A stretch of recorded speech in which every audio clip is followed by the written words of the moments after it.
Welcome to the USS Nimitz-Class Aircraft Carrier, one of the largest and most impressive warships in the world. This city at sea towers 20 stories above the water and stretches over 1,000 feet long. But the size of this ship is not the only thing that's awe-inspiring. When the crew is in full swing, it can launch or land a plane every 25 seconds, all in a fraction of the space available on a typical landing strip. The Nimitz-Class Aircraft Carrier is home to over 5,000 personnel, including sailors, officers, and pilots.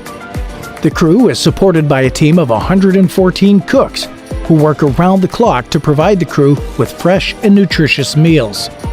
Life aboard an aircraft carrier is undoubtedly tough and exhausting. Sailors are responsible for a wide range of tasks, and they often work long hours in challenging conditions. Another challenge is the limited space and privacy available. The ship is crowded with personnel and equipment, and sailors may have to share small, cramped living quarters with several other people. There's also limited downtime and opportunities for leisure activities, as the ship is always on the move and sailors are often busy with their duties.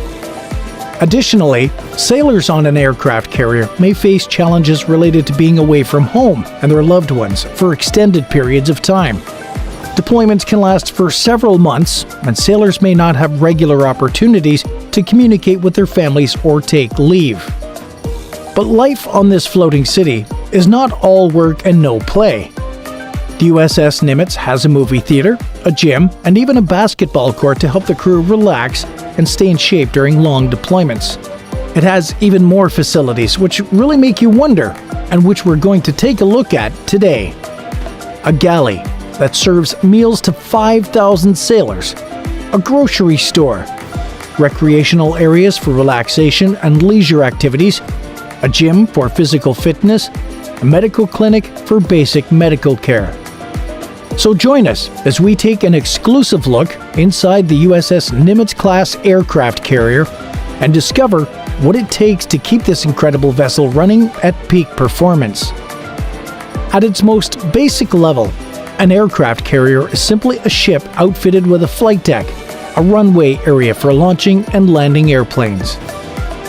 Carriers can move in excess of 35 knots, 40 miles an hour or 64 kilometers an hour, which gives them the ability to get anywhere in the ocean in a few weeks. Comprising nearly 1 billion distinct components, the American Nimitz-class mega aircraft carriers are some of the most intricate machines in existence. However, their core principles are quite straightforward. These vessels are engineered to perform 4 fundamental tasks: transport a variety of aircraft overseas, launch and land planes, serve as a mobile command center for military operations, house all the people who do these things. To accomplish these tasks, a carrier needs to combine elements of a ship, an Air Force base, and a small city, and among other things it needs a flight deck, a flat surface on the top of the ship where aircraft can take off and land, a hangar deck, an area below deck to stow aircraft when not in use, an island, a building on top of the flight deck where officers can direct flight and ship operations, room for the crew to live and work, a power plant and propulsion system to move the boat from point to point and to generate electricity for the entire ship, various other systems to provide food and fresh water and to handle things that any city has to deal with, the hull, the main body of the ship, which floats in the water. The ship's hull is constructed using exceptionally sturdy steel plates, several inches thick, providing effective protection against fire and combat damage. The vessel's structural integrity is mainly derived from 3 horizontal elements that span the entire hull: the keel, which is the iron spine at the ship's base, the flight deck, and the hangar deck. The portion of the hull beneath the waterline is rounded and relatively slim, while the part above the water expands outward to create the spacious flight deck. The ship's lower section features a double bottom, essentially consisting of 2 layers of steel plating with a gap in between. This double bottom offers additional defense against torpedoes or maritime accidents. If an enemy strikes the ship's base and breaches the outer steel layer, the second layer will prevent a significant leak. Before we go to the flight deck, let's take a look at how more than 5,000 sailors live and sleep on board. On the USS Nimitz-Class Aircraft Carriers, the crew's living quarters are surprisingly compact, despite the vessel's immense size. These tight spaces, known as berthing areas or berths, are specifically designed to accommodate the large number of sailors and maximize the limited available space. Berths are typically organized by rank, with officers and enlisted personnel assigned to separate sleeping quarters. Enlisted personnel's berths often consist of bunk beds, known as racks, stacked 3 high. These racks are designed to be space efficient, with each measuring approximately 6.5 feet long, 3 feet wide, and 2 feet high. Though the sleeping area might appear cramped, it is intended to provide a comfortable resting space for the sailors. Each rack is equipped with a thin mattress, a small pillow, and a privacy curtain that can be closed to offer some degree of seclusion. Additionally, each rack contains a compact storage area beneath the mattress known as the coffin locker, where sailors can store their personal belongings. Given the limited storage space, crew members must learn to pack efficiently and keep their possessions well organized. Larger shared storage spaces are also available for items such as uniforms and equipment. In the berthing areas, sailors also have access to lockers where they can store their uniforms and personal items. The lockers are often placed along the walls or in central areas, making them easily accessible. However, as space is at a premium, sailors must share these storage areas, promoting a strong sense of camaraderie and cooperation among crew members. Communal restrooms called heads and shower facilities are available for the crew members' use. These shared facilities are typically located nearby the berthing areas to maintain convenience and accessibility. Given the large number of sailors, it is essential to maintain order and cleanliness in these shared spaces, with crew members taking turns to clean and maintain them. It is crucial for the crew to maintain a sense of organization and discipline in these confined living spaces, as the close quarters can make it challenging to maintain privacy and personal space. The tight sleeping arrangements require sailors to adapt to a communal lifestyle and foster strong bonds among the crew. This camaraderie is essential for maintaining morale and cooperating during the long deployments at sea. Despite the limited space, the U.S. Navy has strict rules and regulations regarding personal relationships and intimacy on board. Fraternization, defined as any relationship that compromises the chain of command or negatively affects good order and discipline, is prohibited. This includes any romantic or sexual relationships between officers and enlisted personnel, or between those in a direct chain of command. Furthermore, the Uniform Code of Military Justice, or the UCMJ, prohibits adultery, which is defined as sexual intercourse between a married individual and someone who is not their spouse. Any sailor found to be engaging in such conduct may face disciplinary action, which could include administrative actions or even a court-martial, depending on the severity of the offense. The Navy has also implemented a policy prohibiting any sexual activity in the berthing or living areas. Violating this policy may lead to disciplinary action. It's crucial for the crew to maintain professionalism and respect one another's privacy while on board the aircraft carrier. To address the need for privacy and decompression, designated spaces are available on the ship where sailors can relax and unwind during off-duty hours. These spaces, known as lounge areas or crew lounges, often include comfortable seating, televisions, and recreational activities, providing a much-needed break from the demands of their duties. One of the primary recreational facilities on board is the gym, which offers a variety of exercise equipment including treadmills, stationary bikes, and resistance machines. The gym provides sailors with an opportunity to stay in shape, relieve stress, and maintain their physical fitness, which is vital for their overall well-being and job performance. Some carriers even feature basketball courts and other sports facilities, offering additional options for physical activity and team building. The ship is also equipped with a library where sailors can access books, magazines, and educational materials.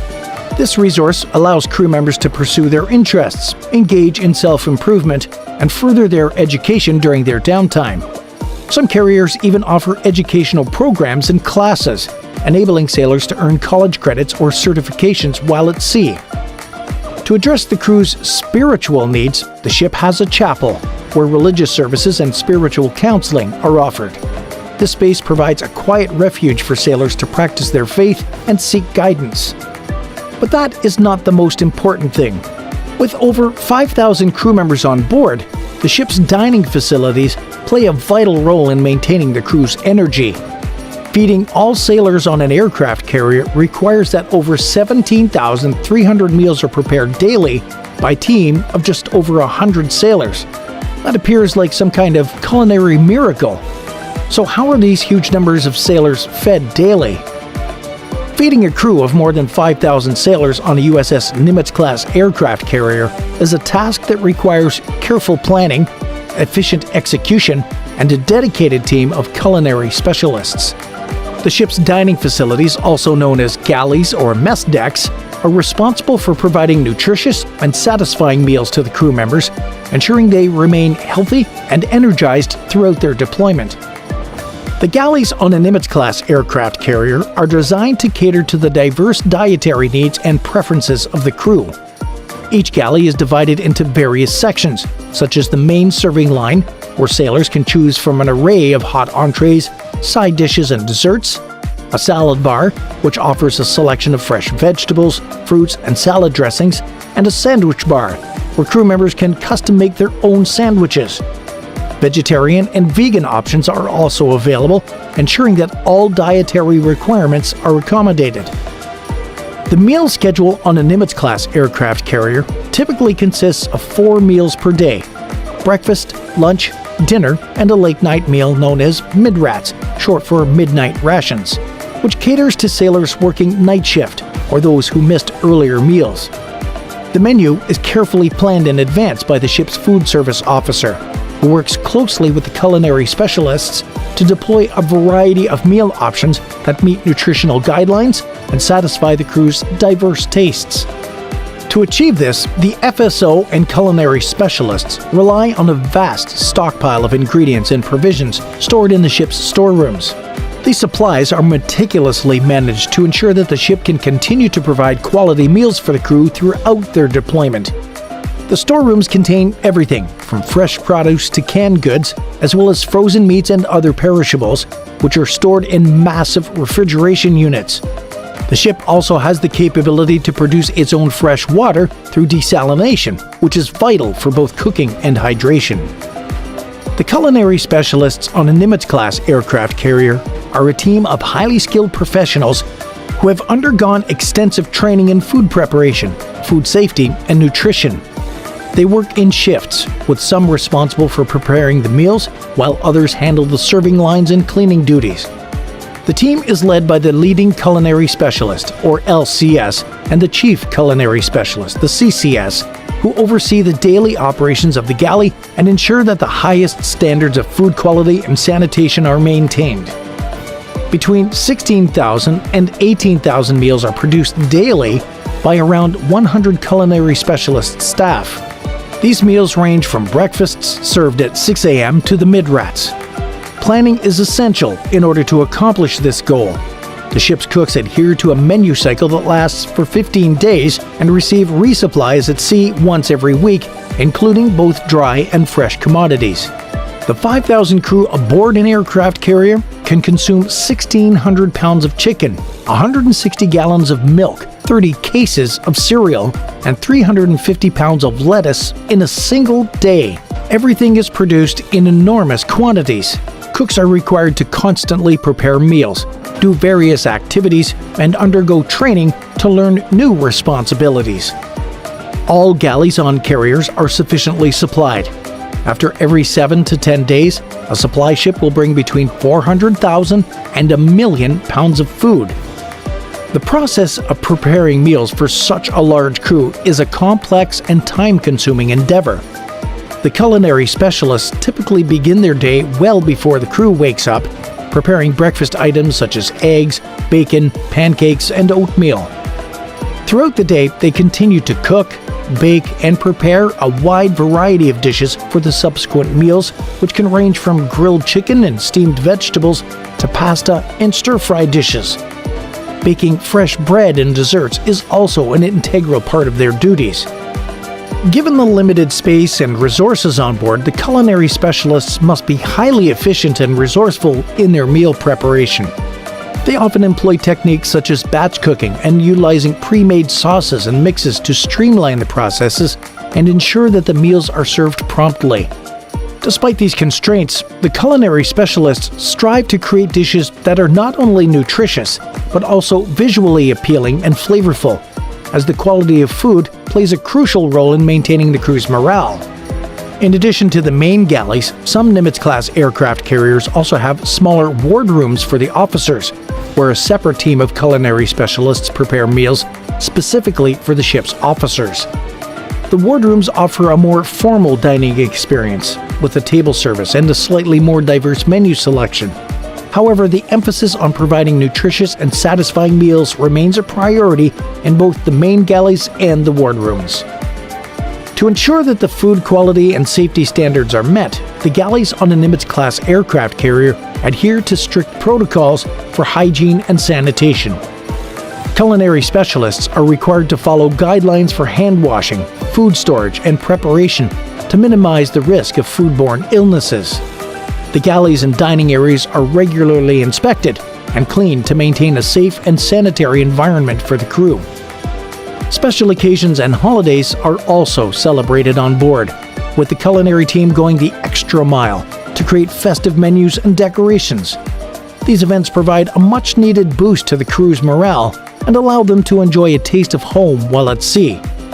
Popular events include Thanksgiving, where a traditional feast with turkey and all the trimmings is served, and the Navy's birthday, where a specially designed cake is prepared to mark the occasion.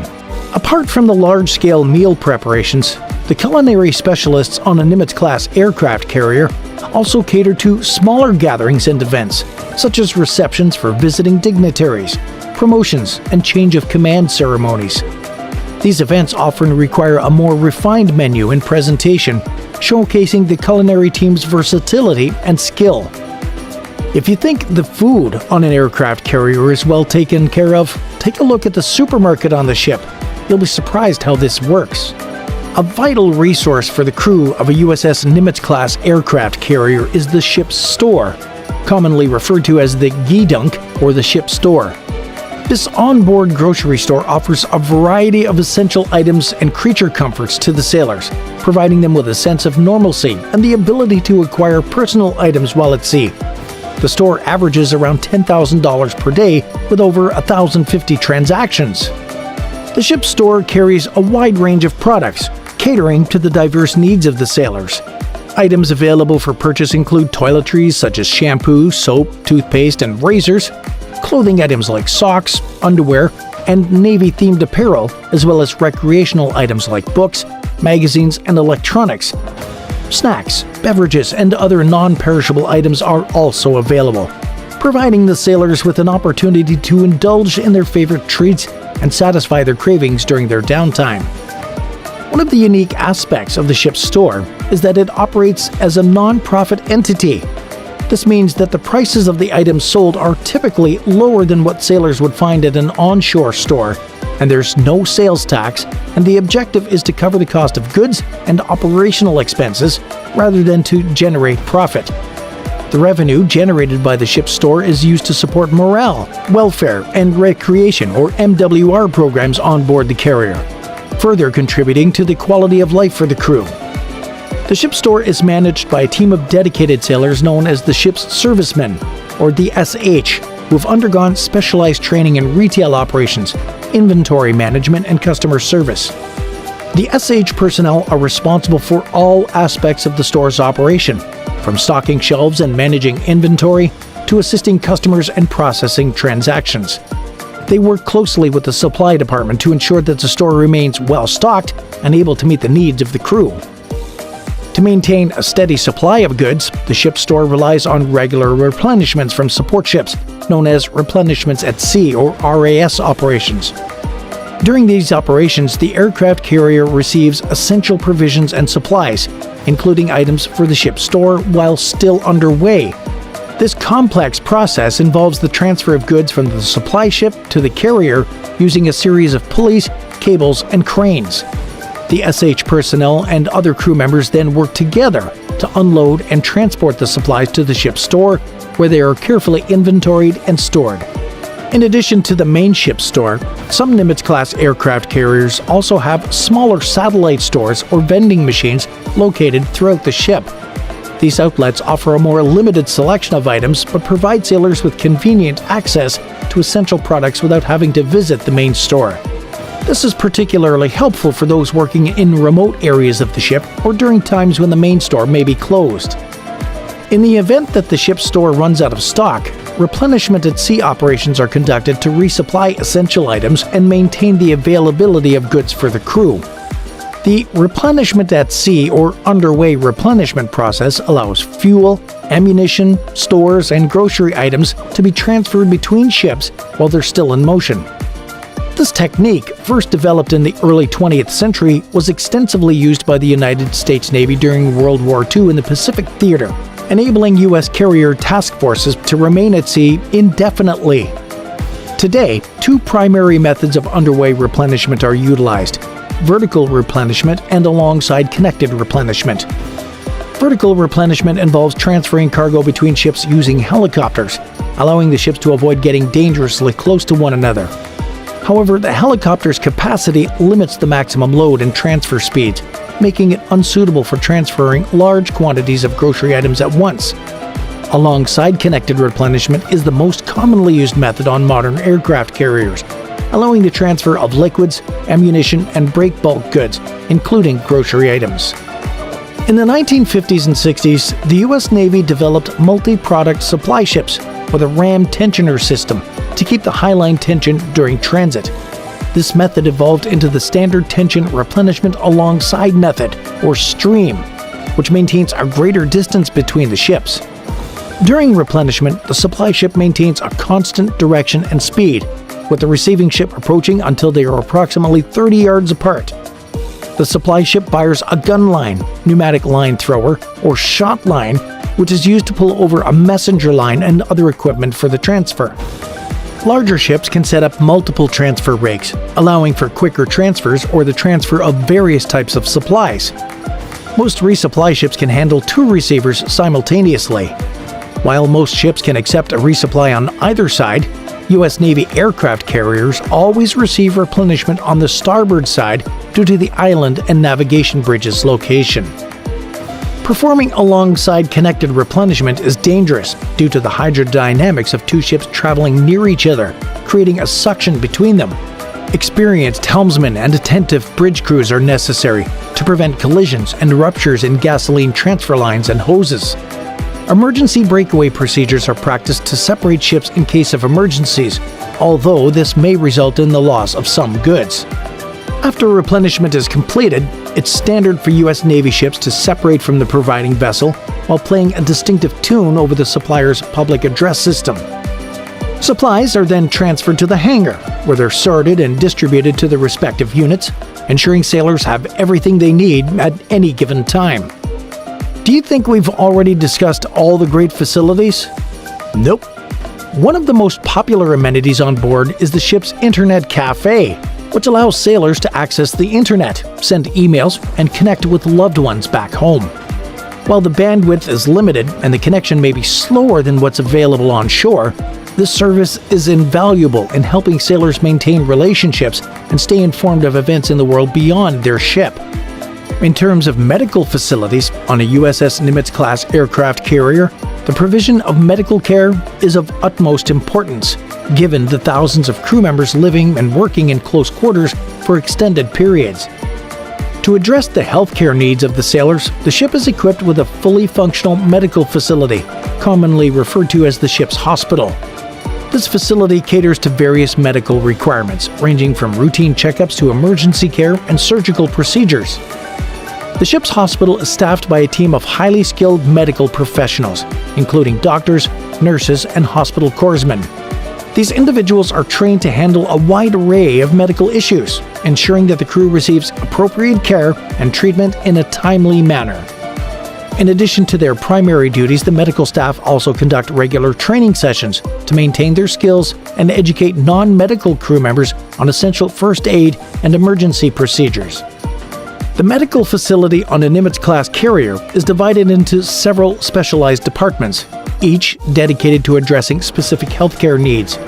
These departments include general medicine, dentistry, optometry, radiology, laboratory services, and pharmacy. The ship's hospital is equipped with state-of-the-art diagnostic tools and medical equipment, enabling the medical staff to provide accurate diagnoses and effective treatments for various ailments. The general medicine department caters to the primary care needs of the sailors, handling routine checkups, vaccinations, and treatment for common illnesses such as colds and flu. In case of more complex health issues, the doctors can consult with specialists ashore via telemedicine, ensuring that the crew receives the best possible care. An aircraft carrier flight deck is one of the most exhilarating and dangerous work environments in the world, not to mention the loudest. The deck may look like an ordinary land runway, but it works very differently due to its smaller size. When the crew is in full swing, planes are landing and taking off at a furious rate in a limited space. One careless moment, and a fighter jet engine could suck somebody in or blast somebody off the edge of the deck into the ocean. However, despite the risks faced by the deck crew, the pilots encounter even greater challenges. The flight deck's length is insufficient for most military aircraft to execute standard landings or takeoffs, necessitating the use of specialized machinery to assist in these procedures. A significant amount of airflow must flow over an aircraft's wings to produce lift. To facilitate takeoff, carriers can generate extra airflow over the flight deck by swiftly sailing through the ocean, heading into the wind and the direction of takeoff. This air movement over the wings reduces the aircraft minimum speed required for takeoff. Getting air moving over the deck is important, but the primary takeoff assistance comes from the carrier's 4 catapults, which get the planes up to high speeds in a very short distance. Each catapult consists of 2 pistons that sit inside 2 parallel cylinders, each about as long as a football field, positioned under the deck. The pistons each have a metal lug on their tip, which protrudes through a narrow gap along the top of each cylinder. The 2 lugs extend through rubber flanges which seal the cylinders and through a gap in the flight deck where they attach to a small shuttle. Let's see what exactly happens on takeoff and landing. To prepare for a takeoff, the flight deck crew moves the aircraft into position at the rear of the catapult and attaches the tow bar on the aircraft nose gear or the front wheels to a slot in the shuttle. The crew positions another bar, the holdback, between the back of the wheel and the shuttle. In an F-14 and F-A-18 fighter jets, the holdback is built into the nose gear. In other aircraft, it's a separate piece. While all of this is going on, the flight crew raises the jet blast deflector, or the JBD, behind the aircraft. When the jet blast deflector, tow bar, and holdback are all in position, and all the final checks have been made, the catapult officer, known as the shooter, gets the catapults ready from the catapult control pod, a small encased control station with a transparent dome that protrudes above the flight deck. As the pilots prepare for takeoff, the final checkers approach the aircraft, using a series of hand signals to communicate with the pilot. The first checker, stationed near the nose, signals the pilot to turn off the engines and release the brakes. Meanwhile, the second checker, located near the tail, inspects the underside of the aircraft to ensure that there are no obstructions or hazards that could jeopardize the launch. Once the second checker gives the all-clear signal, the first checker signals the pilot to restart the engines and prepares for launch. As the aircraft gains speed and prepares to lift off the deck, the first checker uses hand signals to communicate with the pilot, indicating whether or not the aircraft is properly aligned for takeoff. When the aircraft is ready to go, the CAT officer opens valves to fill the catapult cylinders with high-pressure steam from the ship's reactors. The steam provides the necessary force to propel the pistons at high speed, slinging the aircraft forward to generate the necessary lift for takeoff. Initially, the pistons are locked into place, so the cylinders simply build up pressure. The catapult officer carefully monitors the pressure level so it's just right for the particular aircraft and deck conditions. If the pressure is too low, the aircraft won't get moving fast enough for takeoff, and the catapult will throw it into the ocean. If there's too much pressure, the sudden jerk could break the nose gear right off. When the cylinders are charged to the appropriate pressure level, the pilot blasts the aircraft's engines. The holdback keeps the aircraft on the shuttle while the engines generate considerable thrust. The catapult officer releases the pistons, the force causes the holdbacks to release, and the steam pressure slams the shuttle and aircraft forward. At the end of the catapult, the tow bar pops out of the shuttle, releasing the aircraft. This totally steam-driven system can rocket a 45,000-pound aircraft from 0 to 165 miles per hour in just 2 seconds. If everything goes well, the speeding aircraft has generated enough lift to take off. If not, the pilot activates their ejector seats to escape the aircraft before going hurtling into the ocean ahead of the ship. This hardly ever happens, but the risk is always there. Taking off is extremely difficult, but the real trick is coming back in. Landing on the flight deck is one of the most difficult things a Navy pilot will ever do. The flight deck only has about 500 feet of runway space for landing aircraft, which isn't nearly enough for the heavy high-speed jets on U.S. carriers. To land on the flight deck, each aircraft needs a tail hook, which is exactly what it sounds like, an extended hook attached to the aircraft's tail. The pilot's goal is to snag the tailhook on one of the 4 arresting wires, sturdy cables woven from high tensile steel wire. The arresting wires are stretched across the deck and are attached on both ends to hydraulic cylinders below deck. If the tailhook snags an arresting wire, it pulls the wire out, and the hydraulic cylinder system absorbs the energy to bring the aircraft to a stop. The arresting wire system can stop a 54,000-pound aircraft traveling at 150 miles per hour in only 2 seconds in a 315-foot landing area. There are 4 parallel arresting wires, spaced about 50 feet apart, to expand the target area for the pilot. Pilots are aiming for the 3rd wire, as it's the safest and most effective target. They never shoot for the 1st wire because it's dangerously close to the edge of the deck. If they come in too low on the 1st wire, they could easily crash into the stern of the ship. It's acceptable to snag the 2nd or 4th wire, but for a pilot to move up through the ranks, he or she has to be able to catch the 3rd wire consistently. To pull off this incredible trick, the pilot needs to approach the deck at exactly the right angle. The landing procedure starts when the various returning aircraft stack up in a huge oval flying pattern near the carrier. The Carrier Air Traffic Control Center below deck decides the landing order of the waiting aircraft based on the various fuel levels. An aircraft is about to run out of fuel comes down before the one that can keep flying for a while. When it's time for an aircraft to land, the pilot breaks free of this landing pattern and heads towards the stern of the ship.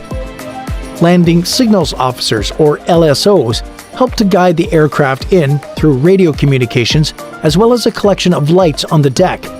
If the aircraft is off course, the LSOs can use radio commands or illuminate other lights to correct him or her, or to wave him off or send him around for another attempt.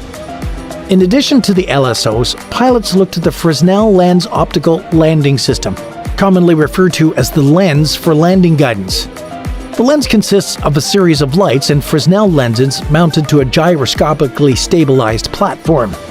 The lens focuses the light onto narrow beams that are directed into the sky at various angles.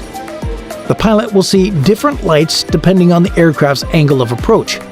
If the aircraft is right on target, the pilot will see an amber light dubbed the meatball in line with a row of green lights. If the amber light appears above the green lights, the aircraft is coming in too high. If the amber light appears below the green lights, the aircraft is coming in too low. If the aircraft is coming in way too low, the pilot will see red lights. As soon as the aircraft hits the deck, the pilot will push the engines to full power instead of slowing down to bring the aircraft to a stop. This may seem counterintuitive, But if the tailhook doesn't catch any of the arresting wires, the aircraft needs to be moving fast enough to take off again and come around for another pass. The landing runway is tilted at a 14-degree angle to the rest of the ship, so bolters like this can take off from the side of the ship instead of plowing the aircraft into the other end of the deck. As soon as an aircraft lands, it's pulled out of the landing strip and chained down on the side of the flight deck. Inactive aircraft are always tightly secured to keep them from sliding around as the deck rocks back and forth. The flight deck crew has to be prepared for a wide range of unexpected events, including raging aircraft fires. During takeoff or recovery operations, they have plenty of safety equipment at the ready. Among other things, the flight deck has a small fire truck and nozzles leading to water tanks and aqueous film-forming foam and advanced fire extinguishing materials. There are also nozzles for jet fuel and a number of other useful liquids. Flight deck personnel also face the risk of a jet engine blowing them overboard. Safety nets around the side of the flight deck offer some protection, but for extra safety, personnel are also equipped with float coats, self-inflating jackets with flashing distress lights activated by contact with water. Flight deck personnel also wear heavy-duty helmets called cranials, which protect their head and their hearing. The flight deck crew is also responsible for the recovery of aircraft that have completed their missions. This involves catching the aircraft as they land on the deck, using a system of cables and hooks to slow them down and bring them to a stop. This is known as an arrested landing, and it's one of the most challenging maneuvers that a pilot can perform. It requires incredible skill and precision, as the pilot must land the aircraft in just the right spot on the deck and at just the right speed to ensure a safe landing. Once the aircraft is safely on the deck, the flight crew goes to work once again. They'll secure the aircraft to the deck, refuel it, and perform any necessary maintenance or repairs. Then, the process starts all over again, as the crew prepares the aircraft for its next mission. And that's not all. In the middle of the flight deck on an aircraft carrier, there is the tiniest space that will amaze you: the bubble, where hugely important work is done with the most exciting view. The capability of these ships to take off and land jets in such a small space is incredible. While helmet-clad sailors swarm about the flight deck wearing earplugs to soften the deafening noise, certain officers have a sweet view of all the action while sitting in one of the smallest rooms on an aircraft carrier. This is called the bubble. The Integrated Catapult Control System, also known as the bubble, is a station found on aircraft carriers' flight decks. The Integrated Catapult Control Station, or ICCS, is used on modern aircraft carriers in the United States Navy. The station makes it possible to launch aircraft with enhanced safety and increased efficiency. It serves as the nerve center of the catapult control system, which eradicates the need for several remote stations and intercommunications necessary for each airplane takeoff. Because even a minor mistake or breakdown in communication can result in an accident, the Navy officer who's in the bubble has a significant amount of responsibility. The sailor in the bubble does safety checks before the launch, and once he's within the bubble, he checks the winds, makes sure the path is clear, and keeps an eye on the board that's in front of him. If he notices something that could put them in danger, a button that pauses the launch will light up. Just before takeoff, he looks in the pilot's direction. If the pilot moves his head or switches his lights off when taking off at night, the takeoff will be delayed. The primary portion of the ICCS controls is dispersed between the ICCS on the deck and the central charging panel below the deck. Controlling the operation of two neighboring catapults is the responsibility of the ICCS, which houses both the catapult officer control console and the monitor control console. The ICCS is connected to the remote control panels for each catapult by sound-powered phones and a set of indicator lights. In the event of a crisis, the tasks of the ICCS can be moved to the emergency deck edge control panel or the central charging panel, and the catapult officer can take charge of directing operations on deck. To direct the activities of the catapult officer control console the monitor control console, and the central charging panel is utilized in conjunction with one another. For convenience in using it, the control console has a wraparound design. On the side of the console that is closer to the commanded catapult, separate control panels for each of the two catapults controlled by the console are positioned. The operating panels contain status lights, light switch units for the different phases of catapult operation, the nose gear launch switch, the manual aircraft data input system readouts and array switches, and the capacity selector valve position console. These components allow the operator to guide the catapult through a normal launching cycle. It's not necessary to use the bubble to launch a catapult. The Nimitz-Class carriers are also outfitted with the old remote stations that are used to operate the catapults on older carriers. Therefore, if the bubble is not utilized to launch an aircraft, the process is assisted by these 3 remote stations. Aboard a USS Nimitz-Class Aircraft Carrier, various traditions help foster a sense of camaraderie, boost morale, and provide moments of levity during long deployments. These activities enable sailors to bond and create lasting memories, despite the demanding nature of their jobs. Some of these cherished traditions on the ships include swim call, fishing, and the boot shoot. Swim call is a highly anticipated event that allows sailors to take a break from their regular duties and enjoy some rec time in the open ocean. It typically occurs when the ship is in calm, clear waters and the weather conditions are favorable. During a swim call, the ship comes to a complete stop and the crew is given permission to jump off the side of the carrier and swim in the surrounding waters. This experience is a rare opportunity for sailors to relax, unwind, and briefly escape the confined spaces of the ship. Safety is a top priority during swim call events. Before anyone is allowed into the water, the area is thoroughly checked for potential hazards, such as dangerous marine life or debris. Once the area is deemed safe, a designated swimming zone is established, and multiple lifeguards are stationed to watch over the swimmers. Additionally, small boats known as safety boats are deployed to patrol the perimeter, ensuring that no one strays too far from the ship and providing assistance if needed. Another popular tradition on the ship is fishing. When the carrier is anchored or in a designated fishing area, sailors have the chance to cast their lines and try their luck at catching some fish from the ocean. This leisure activity not only offers a break from the daily grind, but also provides a unique opportunity for sailors to connect with nature and enjoy the thrill of catching their own dinner. The fish caught during these sessions can be cleaned and prepared by the ship's culinary team, offering a welcome change to the regular menu for crew members. The boot shoot is a symbolic tradition that marks the end of a sailor's deployment on a USS Nimitz-Class Aircraft Carrier.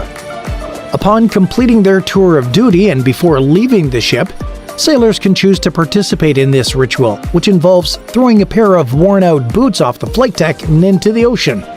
This act signifies the end of a chapter in their lives and serves as a farewell to the ship and their fellow crew members. It's a bittersweet moment as the sailors reflect on their time spent on the carrier, their friendships forged, and the challenges they've overcome. These traditions play a crucial role in maintaining a positive atmosphere on a Nimitz-Class aircraft carrier, as they offer opportunities for the crew to bond, relax, and create lasting memories. As the sun sets on another day of service, the sailors of the U.S. Navy stand ready to meet whatever challenges come their way. From the flight decks of aircraft carriers to the submarines prowling the depths of the ocean, they serve their country with honor and distinction. Through their hard work and dedication, they protect the freedoms we hold dear and keep our nation safe. We are proud to tell their story and to honor their service. Thank you to the brave men and women of the U.S. Navy. Like this video if you also have a great respect for all crew members of the U.S. Navy. Leave a comment or a blue heart. We're curious about your opinion or experience in the U.S. Navy. Don't forget to subscribe to see more videos about the U.S. Navy. Thanks for watching, and I'll see you in the next video.